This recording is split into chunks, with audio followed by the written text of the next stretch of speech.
Hello everyone. आज हम discuss करते हैं ग्रेड 8 से maths chapter number 9 algebraic expressions and identities के बारे में। What are algebraic expressions? ये चैप्टर आप प्रीवियस क्लासेस के अंदर भी पढ़ चुके हैं ग्रेड 7 के अंदर। अब हम बात करते हैं what are expressions and what are identities. अब एक्सप्रेशंस क्या होती हैं? हमने कुछ टर्म्स लिखी, जैसे कि हमने लिखा 4x प्लस 5, तो ये हमारा क्या बन जाएगा? एक्सप्रेशन बन जाएगा। अगर हम इसके सामने कुछ इक्वल्स टू का साइन लगा के लाइक 7 लिख देते हैं, 8 या 9 लिख देते हैं, तो ये हमारी क्या बन जाती है? इक्वेशन बन जाती है। तो हमारे पास बहुत सारे एक्सप्रेशंस के जैसे एग्जांपल्स हो गए, 5x प्लस 8 हो गया, 9x प्लस 9 हो गया, समथिंग कुछ भी इस तरीके से होगा, वो हमारा क्या हो जाएगा? Expressions. Expressions are formed from variables and constants. जो एक्सप्रेशंस होते हैं वो कहां से निकले और किससे मिलके बने? वेरिएबल्स से एंड कांस्टेंट से। अब हमारे पास ये एक्सप्रेशन का एक एग्जांपल दे रखा है, इसके अंदर कौन सा वेरिएबल होता है और कौन सा कांस्टेंट होता है।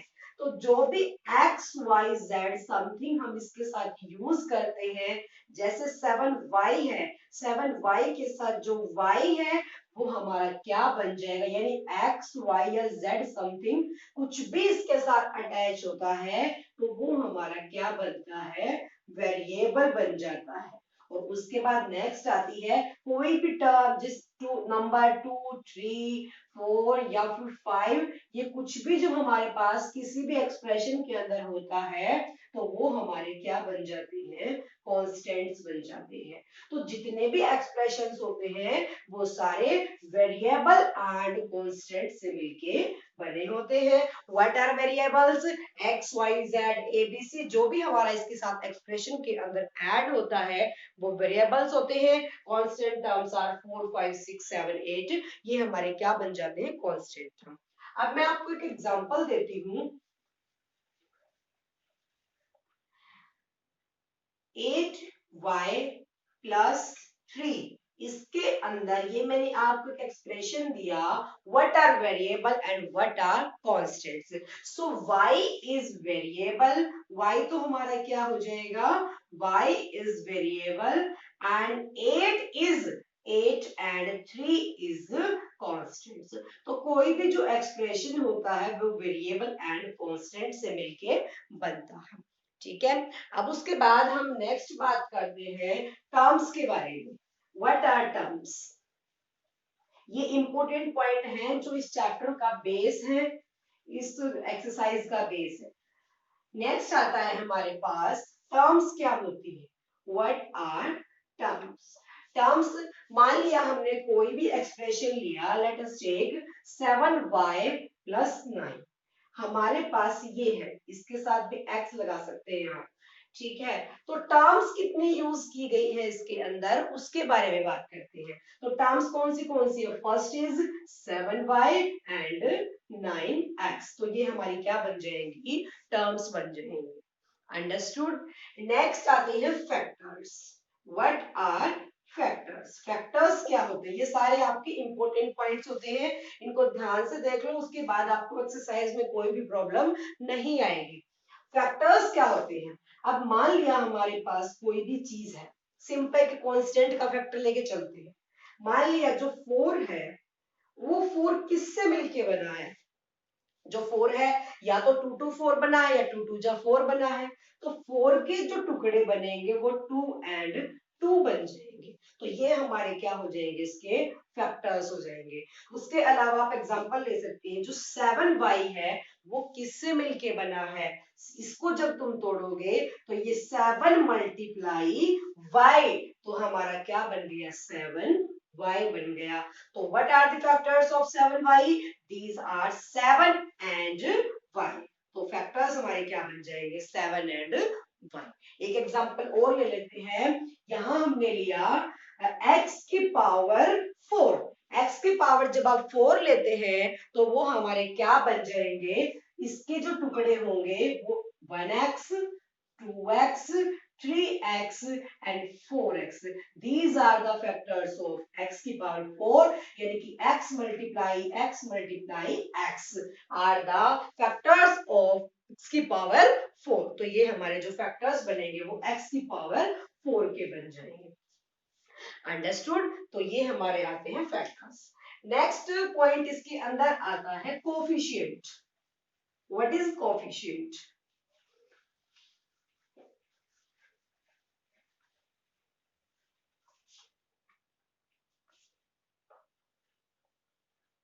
Coefficients. What are coefficients? Coefficients क्या होते हैं? कोई भी एक्सप्रेशन जब आपके पास गिवन है, मैंने आपके पास लिखा 3x, इसके अंदर जब ये कोफिशिएंट पूछता है तो जो नंबर वाला हमारा होता है, यानी कि जो कांस्टेंट टर्म होती है, दिस इज ऑलवेज कोफिशिएंट. वो हमारा क्या हो जाएगा? कोफिशिएंट हो जाएगा. अब क्वेश्चन आपके पास अराइज होता है, मान लिया मैं आपको बोलती हूँ 3x प्लस 5y. ये मैंने आपको एक एग्जांपल दिया. ये बोलता है कि what are the coefficients of this expression. इस एक्सप्रेशन के कोफिशिएंट्स क्या होंगे? सो मैंने आपको बताया कोफिशिएंट्स क्या होंगे. जो नंबर हमारा लिखा होगा किसी भी वेरिएबल के आगे, वो हमारे कोफिशिएंट्स हो जाएंगे. तो x का कोफिशिएंट हमारा बन जाएगा 3 and y, the coefficient of y is 5. These are the coefficients of x and y. एक एग्जांपल और ले लेते हैं. हमने लिखा 9x plus 11z. So what is the coefficient of z? Coefficient of z is 11. Same चीज है, जो कांस्टेंट है या फिर जो नंबर है. एक चीज दिमाग में याद रखो, जो नंबर है या फिर जो कांस्टेंट है वो हमारा क्या होगा? कोफिशिएंट्स होगा. फैक्टर्स यानी कि उसके जितने तुमने टुकड़े कर दिए वो उसके फैक्टर्स हो जाएंगे. टर्म्स जो सेपरेट तुम्हारी उसके अंदर ऐड की गई है वो उसकी टर्म्स होती है. एंड उसके बाद हमने क्या पढ़ा? तो what is the coefficient of x is 9. वो हमारे क्या हो जाएगा? 9 हो जाएगा. तो ये आपके इंपॉर्टेंट पॉइंट्स हैं. नेक्स्ट बात करते हैं आप किसके बारे में? मोनोमियल, बायनोमियल एंड ट्राइनोमियल के बारे में.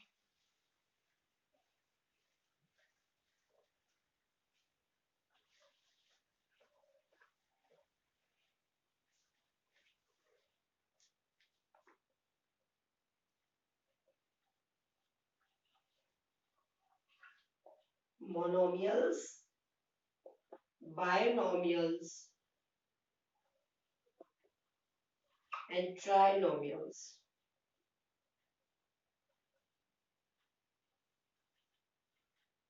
इनके बारे में.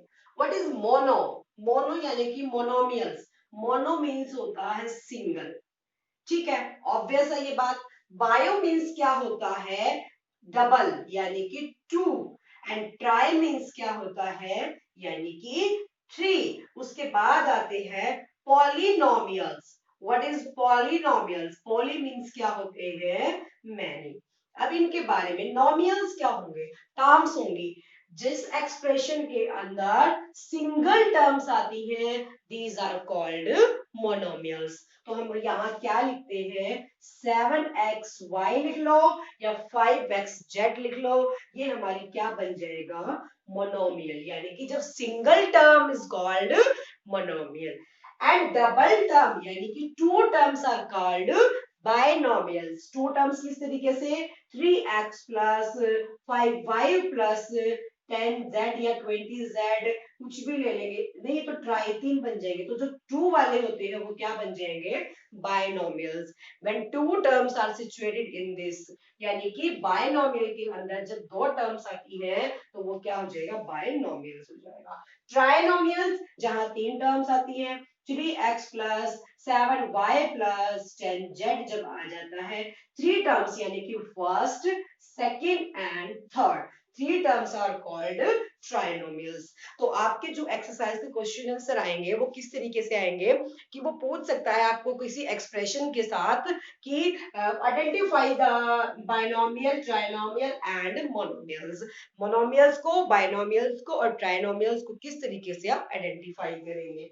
Okay. Next is polynomial. Polynomials यानी कि मैनी टर्म्स, जहां 3 से ज्यादा, more than 3 terms are called polynomials. तो हमने पढ़ा मोनोमियल्स, बाइनोमियल्स, ट्राइनोमियल्स। इंपॉर्टेंट आपके ये तीनों है। Monomials mean single terms are called monomials, यानी कि 7xy, इसके साथ ना कुछ एडिशन में है ना कुछ सब्ट्रैक्शन में है। फिर उसके बाद बाइनोमियल्स, बाइनोमियल्स क्या होंगे? 3x plus 5y, यानी कि two terms are called binomials and three terms are called trinomials, many terms are called polynomials। ये आपके क्या हो जाएंगे? Monomials, binomials, trinomials and polynomials. Next point आपका इसके अंदर आता है लाइक और अनलाइक टर्म्स क्या होती है?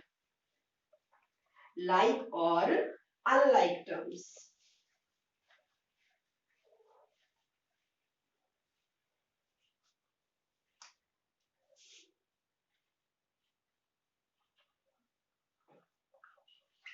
like terms, unlike terms।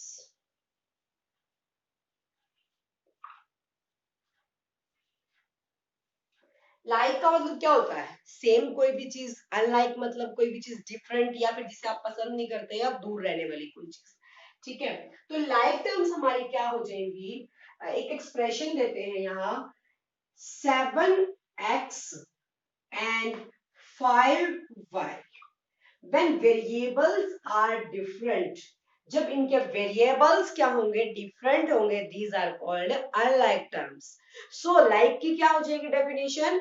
when variables are same variables are called like terms and of different expressions, and different terms, different variables are called unlike terms। अब जैसे एग्जांपल लेंगे, मान लिया हमारा यहाँ इसके साथ होता 5x, so they are called like terms। इसका एक एग्जांपल और ले लेते हैं, 7xy and 8xy, दोनों के जो वेरिएबल्स है वो क्या है? सेम है, so they are called like terms.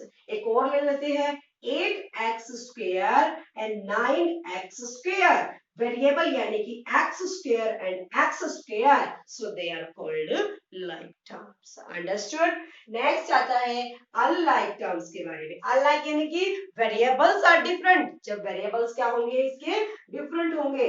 8xy, इसके साथ मैंने लिखा 7x, सो यहाँ xy है, यहाँ ओनली क्या है? x है, वेरिएबल दोनों के डिफरेंट है, so they are called unlike terms. और एग्जांपल देख लेते हैं, 9x square and 7x, x है लेकिन यहाँ क्या है? x स्क्वायर है, so they are called unlike terms. तो ये हमारे क्या हो जाएंगे? Like and unlike terms. When variables are same they are called like terms and variables are different is called unlike terms। understood? अब नेक्स्ट बात करते हैं एडिशन एंड सब्ट्रैक्शन के बारे में।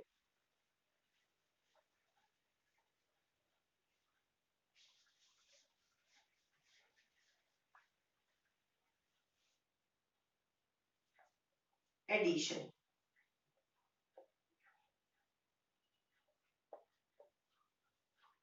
एडिशन मतलब कोई भी चीज ऐड करना। जनरली जब प्लस लिखते हो तो एडिशन। ठीक है, अब बात करते हैं एडिशन किस चीज का? एक्सप्रेशंस का। ऑब्वियसली जब चैप्टर हमारा एक्सप्रेशंस का है तो एडिशन भी किसका होगा? एक्सप्रेशंस का होगा। यहां मैं लिख देती हूं 7xy प्लस, या फिर इसको ऐसे ही रहने दो, कोमा लगा दो, हमें लिखना है इस तरीके से, कोमा 8y कोमा 10xy। जितने भी मैंने आपको ये टर्म्स दिए हैं, इन टर्म्स का हमें करना है एडिशन। एडिशन जब होगा वो लाइक टर्म्स का होता है, और जो भी अनलाइक टर्म्स होती है वो इस तरीके से साइन के साथ एज इट इज लिख दी जाती है। कैसे? Variable x y, variable y, unlike x y किसके साथ मैच होता है? 10 के साथ। 10xy 7xy, यानी कि लाइक टर्म्स। लाइक टर्म्स क्या हो जाएंगी? ऐड हो जाएंगी। तो लाइक टर्म्स हमारी क्या बनेगी? 7xy and 10xy, 10 plus 7 is 17xy, and unlike terms 8y वो साइन के साथ as it is लिख दी जाती है, क्योंकि like terms के अंदर सॉरी जो एडिशन होता है उसके अंदर ओनली लाइक टर्म्स ही ऐड होती है, लाइक टर्म्स ही सब्ट्रैक्ट होती है। अंडरस्टूड। तो जो भी लाइक टर्म्स होंगी उसका उसी के साथ एडिशन होगा, बाकी को उसका साइन लगा के एज इट इज लिख दिया जाता है। ये आपका एडिशन है। उसके बाद नेक्स्ट आता है सब्ट्रैक्शन किस तरीके से होगा। सब्ट्रैक्शन, सब्ट्रैक्शन भी सेम लाइक टर्म्स का होगा। मैंने आपको दिया 5xy comma 2x, both terms are unlike terms। unlike है क्योंकि जो इनके वेरिएबल्स है वो डिफरेंट है। बट इसकी जगह मैं दे देती 2xy, 2xy है तो वेरिएबल क्या हो गए, सेम हो गए, वेरिएबल सेम है तो हमारा बन जाएगा 5xy माइनस 2xy। 5 माइनस 2 कितना हो गया, 3xy बन गया। यानी कि जो एडिशन और सब्ट्रैक्शन होगा वो ओनली लाइक टर्म्स के साथ होगा, बाकी जो भी टर्म्स आपकी बच जाती हैं अनलाइक वाली वो एज इट इज वो साइन लिख दी जाती है। Understood students. ये था आपका चैप्टर 9 का इंट्रोडक्शन के बारे में। अब क्या करते हैं क्वेश्चंस।